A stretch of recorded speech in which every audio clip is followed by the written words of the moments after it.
Thank you guys for joining us today. Today we're going to be talking about Google Classroom and Screencastify and how you can kind of pair the two together. So let's go ahead and let's get started. So we just wanted to go over some housekeeping. If you see the chat below or on the top, depending on where it is on your screen, that is where we have all been chatting and putting some great resources. And if you have any questions that come up during any time during this webinar, please feel free to go ahead and click the Q&A and drop your questions in there. That way we can get to them when we are done with this session. Okay, so what we're going to cover today is we're going to talk about Google Classroom and Screencastify. So we're going to talk about what is Google Classroom. We're going to talk about kind of the basic navigations of Google Classroom. We're going to be talking about posting assignments. We're going to talk about how you can organize your classwork. We're also going to be talking about grading assignments and then providing feedback and comments within Google Classroom. And then in terms of Screencastify, we're going to talk about what is Screencastify. We're going to talk about how you can record your screen. We're going to talk about editing editing videos. We're going to talk about how you can share those videos with your students. And then we're going to share and talk about some ideas on ways that you can use Screencastify to enhance learning and increase engagement. So just to give you a little overview on Google Classroom. Google Classroom is an online portal where you can add assignments, you can add announcements, you can collect assignments, you can grade assignments. Google Classroom also connects with Aries, so you can grade assignments in Google Classroom and then you can transfer them to Aries. You can post different quizzes, projects. You can do so much through Google Classroom. So Google Classroom is an online portal that teachers can use to kind of take their classroom online. And some teachers have been using it already throughout the year. And then definitely now during this online distance optional learning time, Google Classroom is definitely something that teachers can rely on. And in this slide, there's actually a little video that if you'd like to play on your own, it's in there. It just kind of gives you a nice little overview. Okay, so we're going to be talking about creating a class. So there's a few ways that you can create a class. So the first way is by just simply typing in classroom.google.com, or if you're on a Google page, you can go to the waffle and click on Classroom, and then you would then go to Google Classroom, and then when you get there, you're going to see a plus sign in the top right-hand corner, and from there, you can click on Create a Class, and then that's one way that you can create your class in Google Classroom. And then another way that you can create classes is right within Aries. So we have Aries and Google connected. So if you have your gradebooks kind of populated there in Aries, when you are looking at your class summary, you would click on the little pencil next to in the website section. And if you have not added any type of Google Classroom or anything, where there's the pencil and it says visit website on the image that you see, it'll say add website, like the one on the very bottom of that list. You would click on add website, and then you'll get a dialog box, and at the top it'll say Google Classroom option, and then you can link or you can create. So if you already have a classroom that you've created, if you use the first method and you went to Google Classroom, clicked on the plus, created a class, you would then want to link that class to your gradebook. And then if you had not made a Google Classroom yet, you could click on create and you can create your Google Classroom right within Aries. And then this is nice because, like Satara said earlier, if you gave grades in Google Classroom, you wanted to import them into Aries, you would need to connect them this way so those grades can get transferred over to your Aries gradebook. And so when we actually look at a Google Classroom from the teacher's perspective, we have 4 tabs at the top. There's Stream, Classwork, People, and Grades. The Stream is what your classroom would open to every time you go to your classroom. And the Stream is where you and your students can communicate with each other in essential real time. So you can post announcements. Every single assignment that you post also comes to the Stream. The Stream can get a little overwhelming sometimes as well, because every single thing that you post, all of the assignments go in your Stream. So in a little later during this presentation, we're going to talk about some things that you can do to manage your Stream if it becomes a little too much. And then so moving along there, so you start at the stream, and then next we're going to talk about the classwork section. So this one is relatively new this year. They added it. And so this is where you would assign, collect, grade assignments, quizzes, tests, questions, materials, all live in the classwork section. So this is where, like I said, this is where you can go to create your assignments, create your quizzes, create your questions, add class materials, those types of things. All that lives here in the classwork section. And then in this image, we're going to talk about that. You'll see stuff on like topics. We're going to get into that a little bit as well. That's kind of is a way that helps you organize your classwork section. And so when you're in your classwork section, there's a button at the top that says Create. This Create button allows you to add assignments, different questions, and materials. So if you were to hit assignment, this would be something that is going to go in your Google Classroom gradebook. You could put ungraded assignments in there as well. But when you select assignments, you'll actually be able to see your students' work, and your students will be able to turn in assignments. They can upload their own assignments into it, or you can send out different like Google Slides or Google Docs that they fill in. A quiz assignment is just like a regular assignment. It's just a blank Google form is made for you. I wouldn't choose a quiz assignment just because then you'll have a ton of blank Google forms all the time. The question is what we covered yesterday during our virtual PD. The question is where you can either have a multiple choice question that goes out to your students or a short answer question. And this is how you can have a Google Classroom discussion. Material is what you would post if you're just posting different PDF articles or worksheets or flyers just to help your students. So it's just material that they can use, not stuff that's actual assigned to them. Reuse post, you're pulling something that you've used before. And you can also create different topics, so different ways to kind of section everything off. And we'll get into that a little later as well. Okay, so we just wanted to kind of hit the three kind of main topics here in classwork. So there's assignment. So this is where you're creating an assignment that has a due date and it will be given a grade. You can provide students editing rights or give them a copy to every student. So if you're giving them editing rights, it's one document that everyone is typing on at the same time. If you're making a copy for each student, that's like your virtual copy machine. You're taking that master and you're making a copy for every kid and they're working on it individually. So next we're going to talk about question. This is where you can give students short multiple choice questions for quick checking for understanding, or you can give them a short answer where you can start a discussion board in Google Classroom. And then your materials, like we said, you would select this option when you're just uploading information for your students. So maybe there's an article you want them to read, maybe you have your syllabus in there, stuff like that. This is just the materials. It isn't necessarily an assignment. It's just information that you want them to have. And then it has those three separate icons that go with it. So when students are looking through the stream or they're looking through their classwork section, they know, okay, if it has the little clipboard, that's an assignment.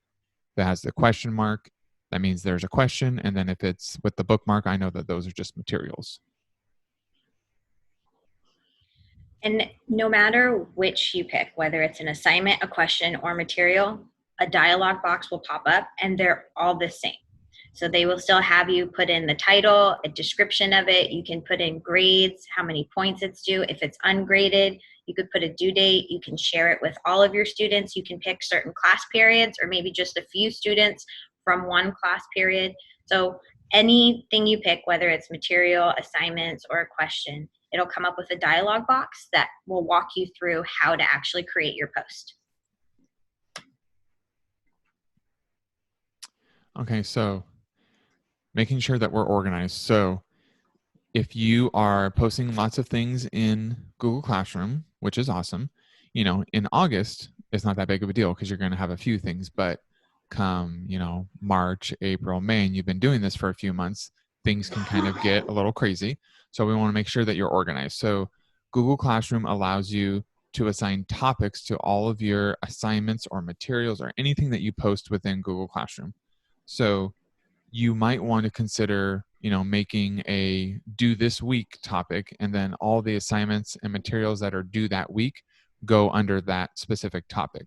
So when you're looking at your Google Classroom and you'll see that there's, like an ELA section, there's a math section, there's a science section, those are different topics. And if I go back, so you see on all of them, the assignment, the question, the material, there's a section there where it says topic. So you can assign the topic to that specific thing that you're posting into Google Classroom. So whether it's an assignment, a question, or materials, you can add that topic. You can create topics right within an assignment or right within a question. So if you didn't have a specific topic created already, you can do that right within there.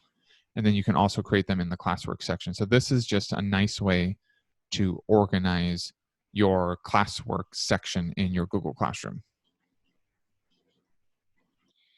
And then something new that was just updated this calendar year with Google Classroom is rubrics. So Google Classroom now has rubrics that you can add from the dialog page when you're actually creating the assignment. So right after you put the title, the rubric option will become blue. That way you can click it. And when you click the rubric option, you'll actually be able to put in all of the point values and everything that you need for the rubrics themselves. So when you actually click on the rubric, it'll open up to another page where you can put in different titles. You can put in a description. You can put in point values or no point values. So this is an example that I did. I was grading someone based on organization, and it was on a 4-point scale from beginning to mastery, and I put different descriptions on it. And then I had another criteria below it that was on, I think, word choice. And then I used the same beginning level to mastery level and point values 1 through 4, but they don't have to have points. And so rubrics are a great way, especially now in Google Classroom, to make sure that grading's really nice and streamlined for us as teachers, but also the students know what they're getting their grades on. Yeah, I was going to say the rubric option is nice because there's no surprises for the students. They know exactly what they're getting graded on. They know what's expected of them. So this is a nice and a much needed addition to Google Classroom. And then after you have completed your rubric, then you will see that the rubric is right there attached to the assignment. The students will see that, and everything is all in one page for you. You don't have to print anything out. You don't have to jump back and forth between your rubric being somewhere else. It's all in one streamlined place. You can also upload the rubric if you have one created in Google Sheets. So if you have one already in Sheets, then you can upload it, and you can also reuse a rubric. So if I wanted to reuse this rubric multiple times that I had just made, I could reuse it multiple times. Okay, so when we are grading an assignment in Google Classroom, when we click on the assignment, the grading window is going to pop up, and you can see a thumbnail view of all of your students' work. So right here, I can see my 2 students who have turned it in, and I can see who has turned it in, and I can also see who it's assigned to, so who has not turned it in yet. And then I can sort through students. Like I said, I can sort through the students who have turned it in or who has not turned it in. It's been assigned to them, but they haven't turned it in yet. And then I can go in and I can look at each kid's assignment, and I can give them their grade. And then I would want to make sure that I click on return so they get their work and their grade gets posted into Google Classroom. When you click on an individual student's assignment, the window will change, and this is what you'll see. So you'll see a few things here. You'll see the rubric that you updated on the right-hand side, and you can actually, I don't know if it shows up on your screen. It's hard to see on mine just because it's a picture, but because my rubric was out of a scale of 4, there'll be 4 little gray boxes there as well.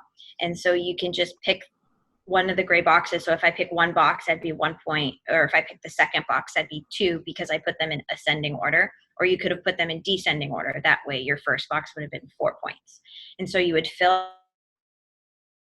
out the rubric right here while you, if I wanted to turn in or put in different comments, then there's a comment symbol. So I would go ahead and highlight a section on their story that they wrote, and I would click the comment button.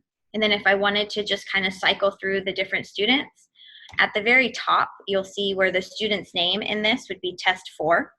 If I wanted to go ahead and click the down arrow button, I can pick from a set of students, or I can see that there are side arrows that I can click that would go ahead and cycle me through.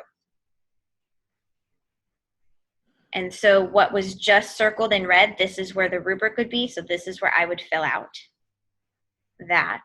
And then this right here is the comment button. So after I go and highlight, I can hit this for my comment bank, and Marshall's going to talk about the comment bank on the next slide. So the comment bank is where I could just pull from comments that I frequently use. And then up here where the red circle just came up, this is where I don't have to go back to another window to go to my next assignment. I can just click here to keep cycling through the next student, and then just make sure you return it. So if I grade this assignment, it has all the points out of 8 points. I put any comments. I need to make sure that I return it to the student. That's like me grading it on paper and literally giving them the paper to see it. That allows them to see my comments and see their grade. Okay, so when you're grading and if you want to add a comment to their work, you can do that while you're grading it. So like Satara said, you can highlight and then you can click on add a comment. And then just like in a normal Google Doc or anything, the little comment window is going to pop up on the side. And so a nice feature that Google added last year was the comment bank. So if there are, comments that you regularly use, and these are kind of just like canned comments, like, nice work, check your grammar, things like that. You can throw those in your comment bank. And then when you're adding your comment, instead of having to type them out every single time, like on the comment window there for in this picture where Satara wrote nice hook, she could have typed in I'm going to call it the pound sign because that's what I grew up knowing, but kids these days are going to call it the hashtag sign. You start typing that, and then if I start typing in a comment, so if I start typing in the letter N, it's going to pull all my comment banks that start with the letter N. So it might show nice hook, it might show need some work. So then I can just quickly click on the comment I want, boom, hit comment, and then I'm done. So I'm not having to type out every single comment every single time. I can have a set of canned comments that I use regularly, and I can just quickly throw those into comments and then add those to my students' work. So it's a nice way. It saves a lot of time, and they transfer over. So when I add a comment, so if I'm grading this kid's work and I add to my comment bank, in every assignment that I do in Google Classroom, doesn't matter if it's a doc, a sheet, a slide, the comment bank stays and it transfers to every assignment that you do. And when you're in your Google Classroom, there is a settings cog in the upper right-hand corner of your classroom that you can actually change some settings. So when you're in your settings, there's 2 boxes that come up. One of them is this grading box, and this is where you can change it to total points, or what I did in mine is I added a grade category for classwork because the default points were always 100, and I hated having to change that. Most of my assignments were 10 points at a time. So then I added a category of classwork. That way it saved me a step of having to constantly change the point value for all of my assignments.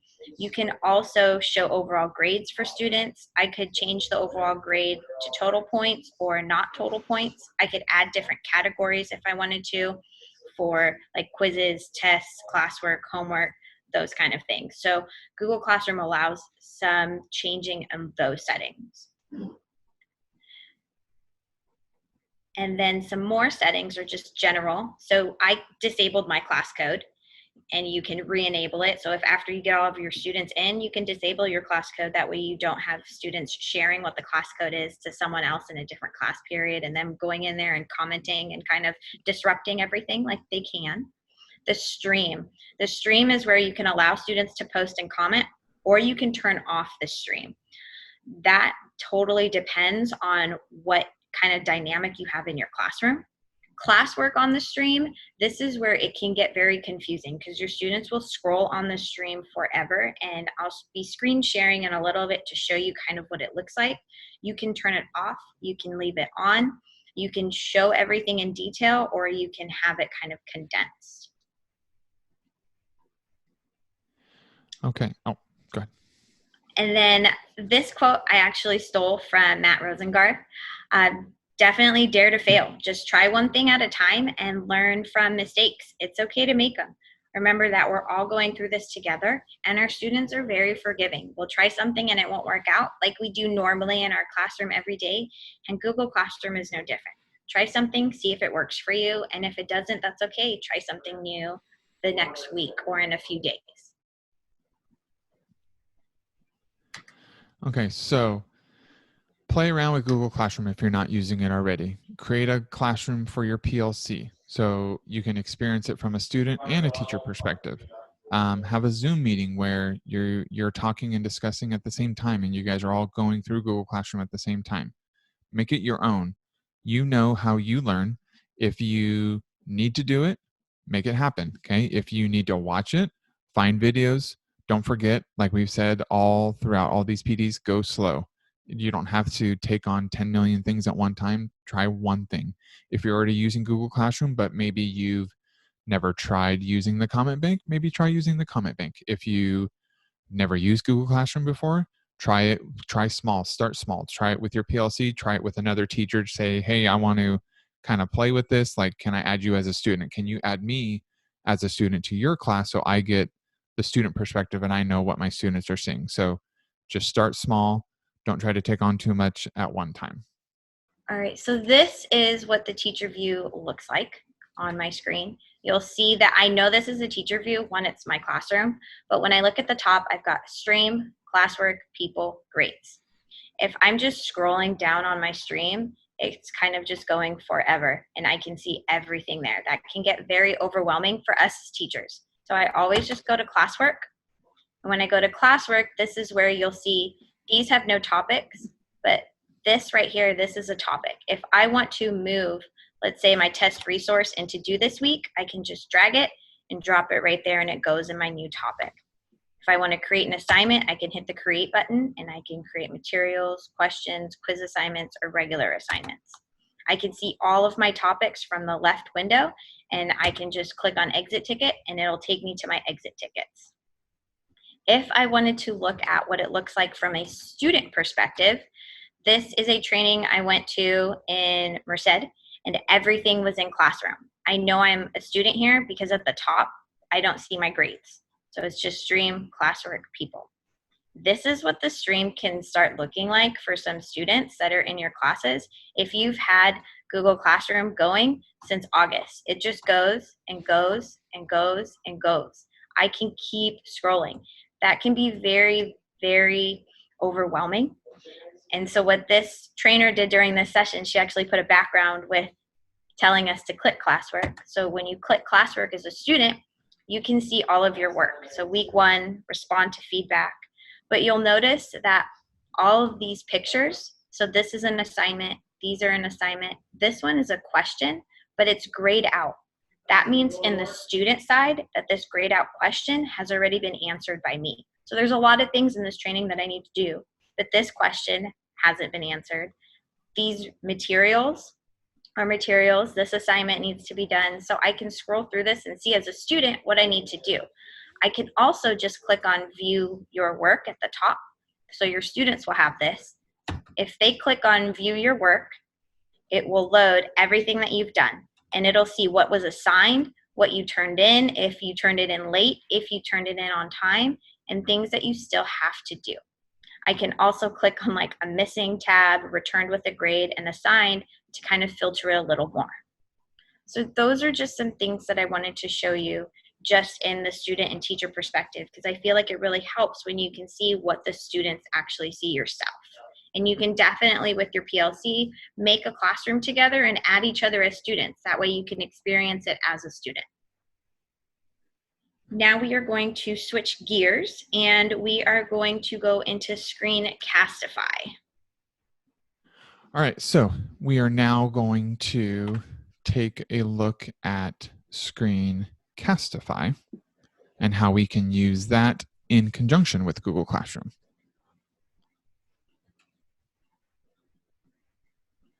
All right, so some ways that you can use Screencastify with your students or just you yourself. You can make instructional videos. You can provide feedback. So you can open up a student's work on your screen and you can be recording your voice instead of typing everything out. You can dub a video. So you can have a video going, have the video in mute, and you can kind of talk over the video. You can give a speech or performance. You can practice fluency. This would be great for practicing Spanish or French or Portuguese. You can narrate slideshows. There's many, many different options for using Screencastify. So in the presentation, this is a link to a document that's going to talk about 25 ways that you can use Screencastify with Google Apps. So it's going to go in and it's going to talk to you about how you can use it with Google Classroom, Google Keep, Google Slides, Google Forms, Google Docs. It's just going to give you some great ideas of ways that you can use it with Google Apps. And then this slide is another link that takes you to 50 ways that you can use Screencastify in the classroom. And this was actually created by Matt Miller, Vicki Davis, and Eric Kurtz. And so they give you even more ways that you could try to use Screencastify with your students in your classroom. So installing Screencastify. So Screencastify is a Google Chrome extension that is approved and enabled in our district. So you can go to the Screencastify homepage and you can click on Add to Chrome, and then you'll need to be using Google Chrome to download Screencastify. So you would just go there, click on Add to Chrome. It's going to take you to the Chrome Web Store, and you'll click on Add to Chrome. Then a little window is going to pop up that says, do you want to add this to Chrome? You'll click Add to Chrome, and then you will now see the little Screencastify icon in the top right-hand corner. And then to set up Screencastify, you just get your extension, sign in with your Google. So sign in with your Google account. That way everything is linked. When you click on the extension, allow your microphone, allow your webcam if you want your face to show. And don't worry, you don't need any extra permissions for anything. It will all work and everything saves to your Google Drive. So once you hit stop recording, it automatically opens up another window in your Google, automatically opens up another window and you can edit there. Everything saves right to your Google Drive. That way you can just share it right into Classroom. So it's very, very nice and streamlined. Yep. Once you create and get this all set up, it's going to create a folder in your Google Drive called Screencastify. So all of your videos that you create within Screencastify get saved there. So it makes the organization really nice too. So recording your first video with Screencastify. So like Satara said, you want to make sure that you're signed in with your Google account so everything gets saved to your drive. You want to make sure that you allow the microphone and allow the webcam. And then all you would have to do is you would click on the extension and then it's going to pop up with a window of, do you want to use the microphone? Do you want to use the webcam? And then it's going to say, what do you want to record? Do you want to record the whole screen? Do you want to record a specific tab? And then you just click start and then it starts recording for you. It's pretty simple, pretty straightforward. So let's say that you want to actually post something to Google Classroom. So you've made your Screencastify video and now you want to actually post it. Or your students have made one and you want them to post their work. So this would be an example of what it looks like from the student side that they are adding their work. They would actually click the Add or Create button under your work and an option for Google Drive would come up. So when the option of Google Drive comes up, then they can actually search through their Google Drive for that saved video. So they click on Add or Create, and then once they click on it, this window comes up, and then they would click on Google Drive, and then you'll be able to search for the Screencastify video that your students created, or you can even follow these steps to post a video in Google Classroom for a Screencastify that you created as well. So this is an example of a student's work that they did with Screencastify and Google Slides. So this was a assignment that a student did, and this is a way that they were able to show practicing their Spanish. So all they did is they went through their presentation, and then they dictated over their presentation, and they were practicing their Spanish. So their teacher was able to hear how they were pronouncing their words and how they're using their Spanish, and then they can the teacher can give them feedback right within Google Classroom based off of the video that they created.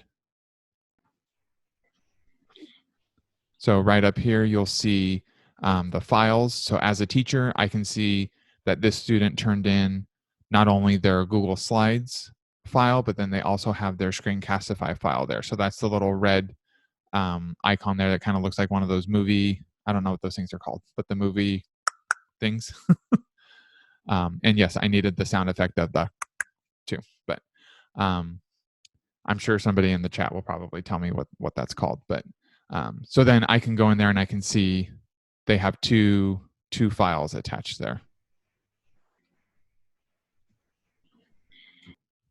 And then the next two slides are just showing other examples that students have done as well.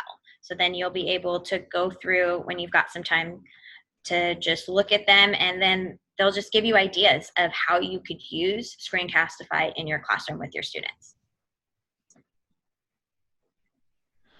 Okay, so if you want more resources to use Screencastify, there's this link here. If you click on it, it's going to take you to the beginner's guide of using Screencastify. It's going to give you a bunch of resources. It's going to give you a bunch of ideas of ways that you can use Screencastify with your students, with Google Classroom, and just in your classroom in general.